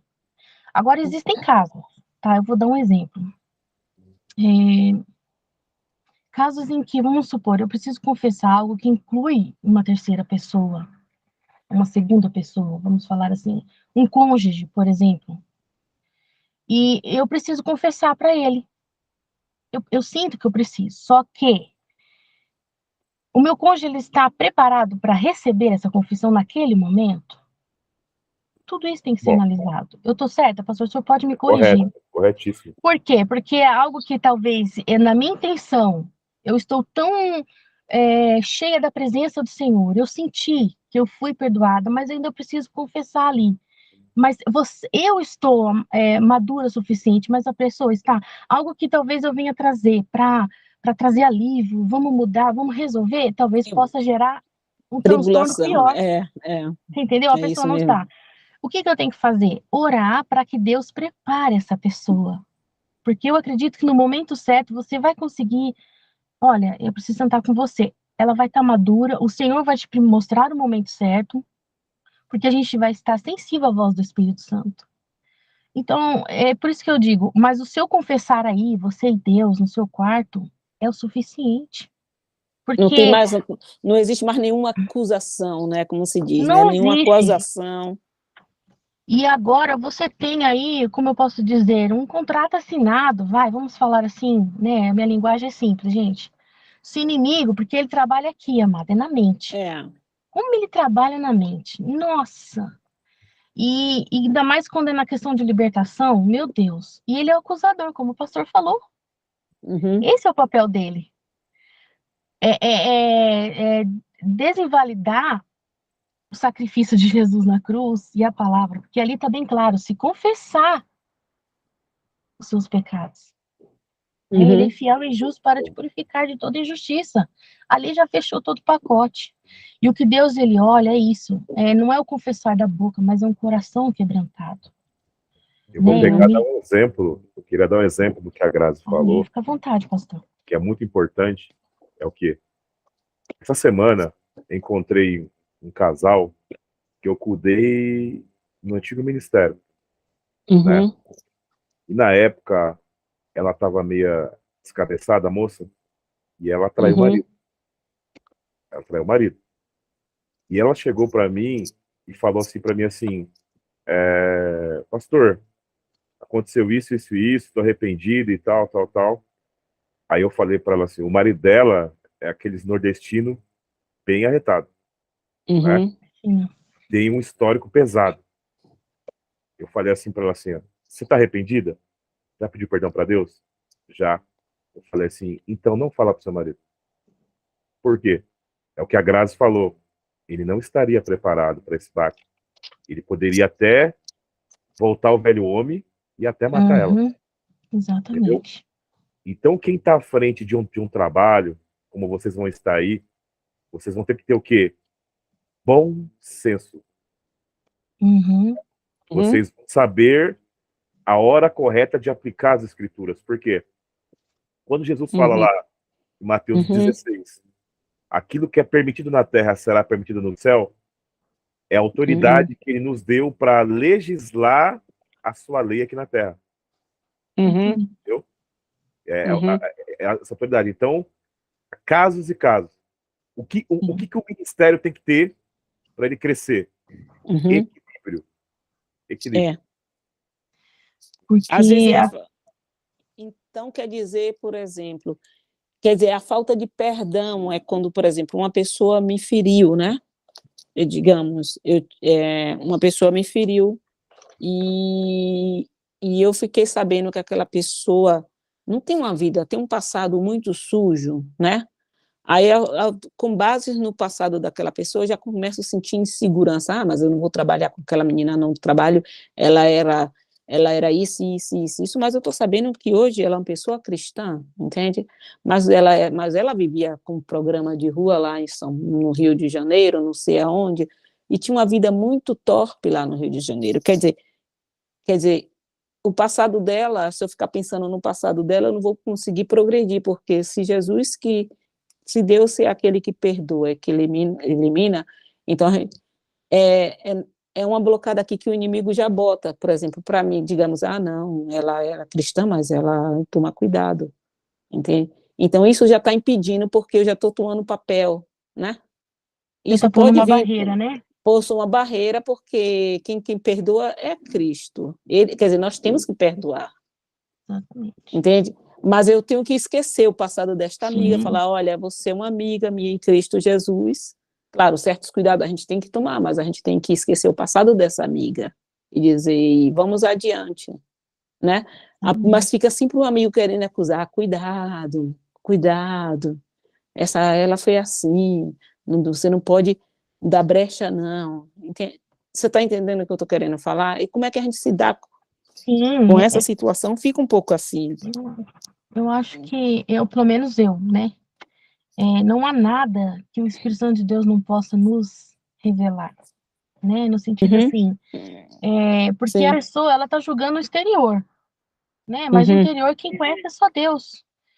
E se a gente tem essa intimidade com o Eterno, a gente tem essa vida de comunhão com Deus, eu acho que o quê? Discernimento de espírito, né, pastor? Discernimento Porque, na verdade, a gente vê pessoas...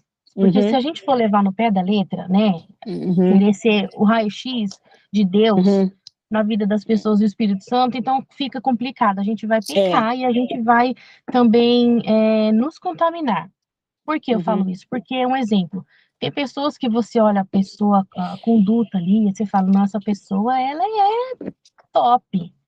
No mundo espiritual, ela é top, ela praticamente só falta ser arrebatada, né? Só falta pro céu, modo de dizer. Mas o coração dela, meu Deus, é um coração totalmente escuro, né? Vamos dizer assim. E tem aquelas pessoas que ela se converteu, ela tem um passado sujo, mas o coração dela é um coração tão aquebrantado, um coração tão cheio da presença de Deus, que a gente vai ficar julgando ela pelo passado, mas talvez ela tenha uma vida mais íntima, mais próxima de Deus do que aquela que a vida inteira não fez nada, mas o coração dela está contaminado. Então é meio complicado, você entendeu? Então, tudo gera o quê? A gente ter essa intimidade com o Senhor, porque o Senhor vai nos dando esse discernimento. Eu falo que é um raio-x que Deus dá, né? E essa questão de como falar, lidar com pessoas, eu acho assim, é muito delicado. Por isso que eu falo que quem tem que estar à frente é sempre o Espírito Santo. Porque a intenção da cura e da libertação é o quê? A gente libertar essas pessoas desse jugo. Né? A pessoa ela tem que ser liberta. Só que dependendo da situação, como a gente deu exemplo, o pastor deu um exemplo aí também, a gente se precipitar em certas decisões ou atitudes, a gente, em vez de tirar o jugo, a gente vai colocar a pessoa no jugo. Entendeu? Porque, vamos supor, do casamento aí mesmo. A gente tá pondo ela no jugo, ela vai viver infeliz porque ela se divorciou, não era tempo de falar. Você trouxe um jogo para a vida da pessoa. Algo que era para ser libertação, foi um modo invertido. Então, é muito assim, eu acho que é casos e casos, né, pastor? Tem que ter muito ter a sensibilidade para isso, né? Mas Um a sensibilidade que eu falo é do Espírito Santo. Um exemplo que eu dou de tudo isso que ela falou, Carmen, é o quê? É que nem eu falei, bom senso e equilíbrio. Uhum. Porque quando você trata de libertar alguém, tá? Por exemplo, eu era alcoólatra. Eu vou dar exemplo da minha pessoa. Eu era Uhum. alcoólatra. O vício, ele não saiu de dentro de mim. Ele está dentro de mim. Só que ele está controlado pelo espírito. Então, ou Uhum. seja, se eu não vigiar, o vício pode aflorar. Uhum. Exatamente. Por isso que eu não bebo. Porque eu fui já preso mal. Eu e minha esposa não bebemos por causa disso. É a mesma coisa essa moça. Ela teve esse problema com promiscuidade. Hoje, ela foi remida e lavada pelo sangue do Cordeiro. A promiscuidade, ela está extinta dentro dela pelo Espírito. Mas isso pode ser aflorado se ela extinguir o Espírito. Todos nós estamos sujeitos a isso. Todos nós temos debilidades. Eu vou dar um Uhum. exemplo básico. Tem uma moça que a gente... Hoje, ela é pastora, é casada com um pastor, e ela também teve a mesma situação dessa moça que você falou. E ela era garota de programa. Uhum. Quando o marido tinha intimidade com ela, ele fez a besteira no fetiche dele, né? De perguntar como que ela fazia com os homens.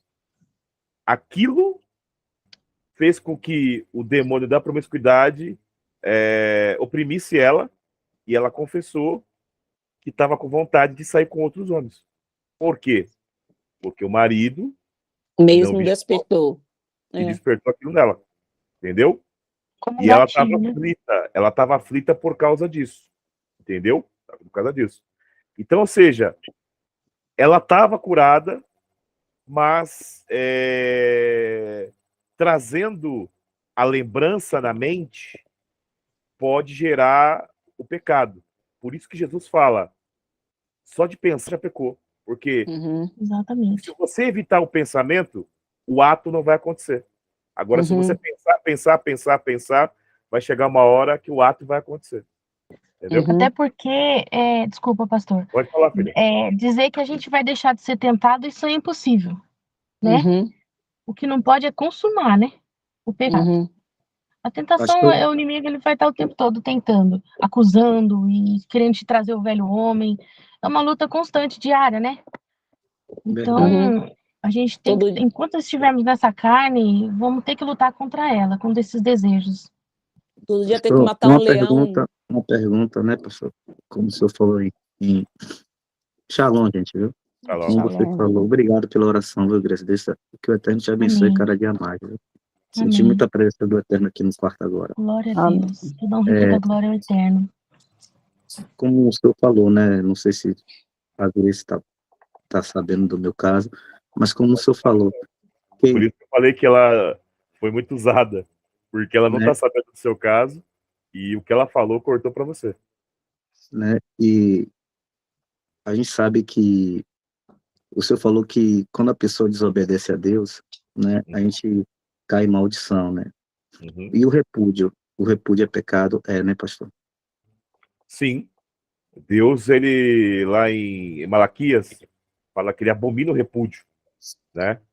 Na realidade, quando Deus, ele permitiu a carta de divórcio, ele deu a carta de divórcio para aquilo não acontecer. Porque existe diferença de repúdio e divórcio, tá?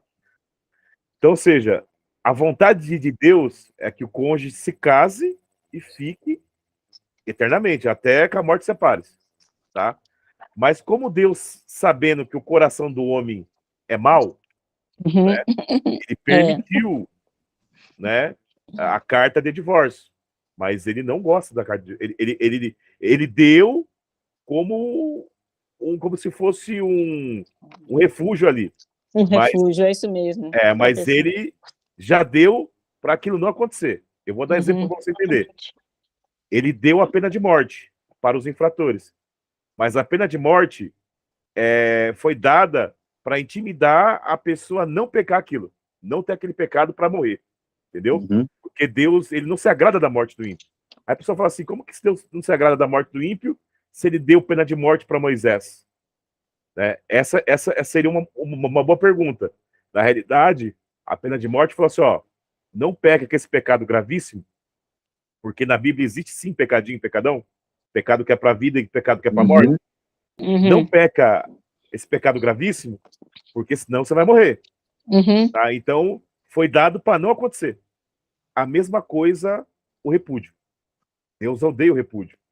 Mas ele permitiu o divórcio porque ele sabia que o coração do homem é duro. Entende? Então, por exemplo, a pessoa que do nada te repudiou e foi embora, o peso espiritual está em cima dela. Da emoção. Com certeza.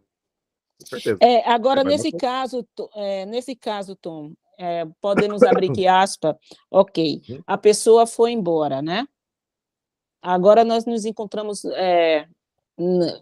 nessa situação que está se encontrando agora, a pessoa vai embora, o cônjuge, ele fica sozinho, ele sofre mais, entende? A pessoa que fica que sofre mais, porque a outra ela tem uma decisão de tomar uma nova vida, criar tudo novo, posso ter que ela gosta até da pessoa, mas ela não quer, ela quer ir um novo rumo. Mas a que fica está em casa, conhece a palavra, então, e como é que essa pessoa pode se livrar de não se carregar, como a irmã falou aqui agora, por exemplo, a irmã falou qual é o demônio, ou não, eu estou dizendo que a pessoa está demoniada, entende? Não carregar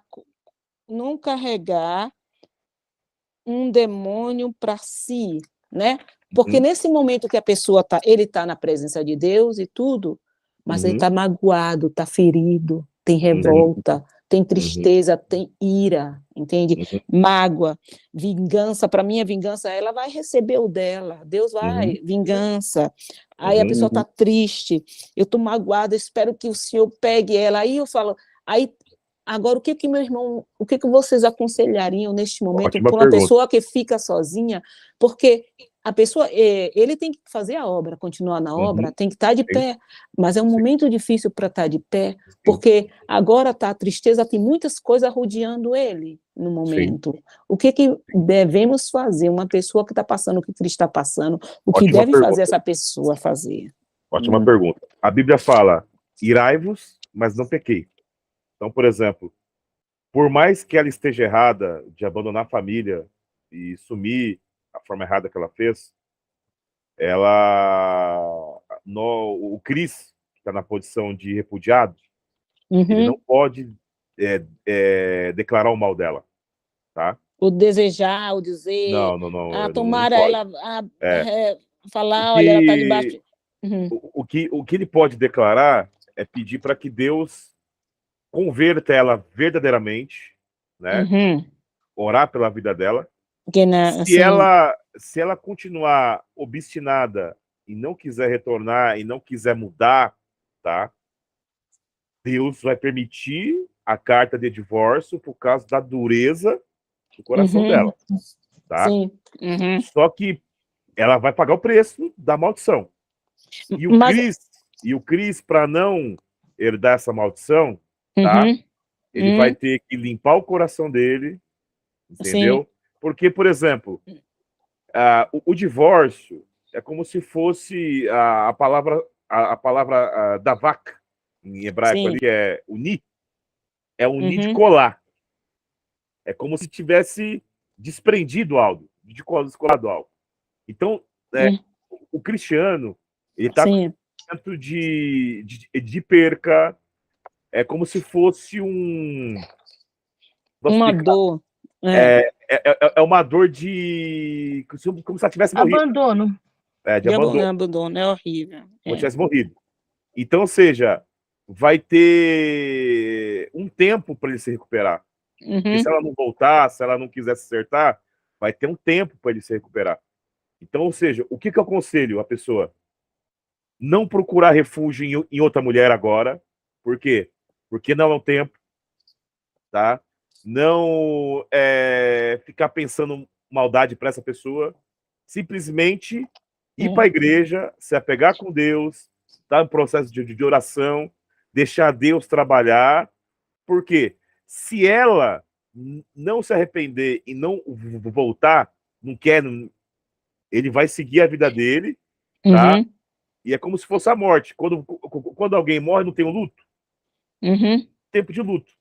Uma hora o luto passa. É É. a mesma coisa cristiano. Uma Uhum. hora vai passar isso no coração dele.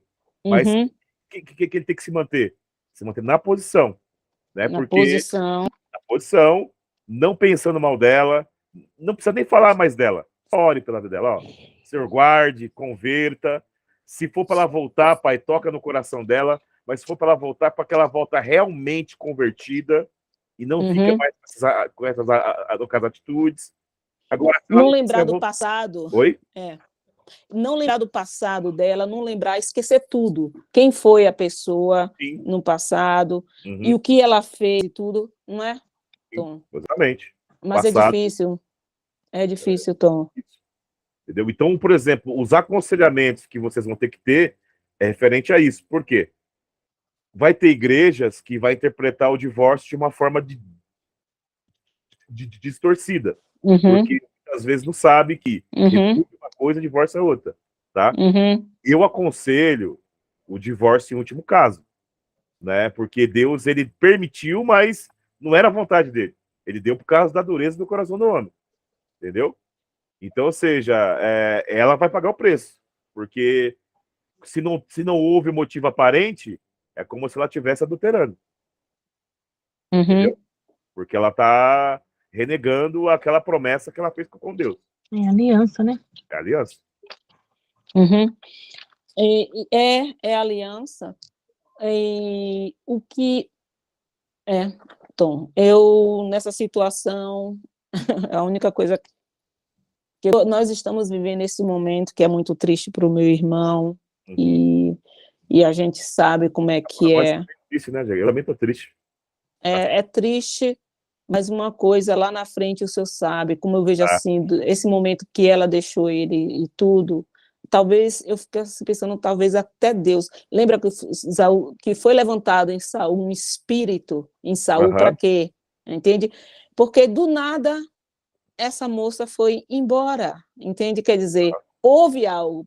Cristiano, eles estavam sofrendo no relacionamento, no casamento. De uma hora para outra, ela saiu da vida dele. Talvez o Senhor está te dando até um livramento, Eu meu posso dar irmão. um Livramento. um diagnóstico, Carmen, Uhum, que eu tenho que ter acompanhado desde o uhum, começo? uhum, O que eu vou falar aqui é um pouco duro, né? Mas eu tenho... Deixa eu só cortar a gravação aqui. uhum. Cortar a gravação Cortou? aqui. Não, eu vou cortar aqui, peraí. Fecha, Ainda não, pastor. encerra daí. É.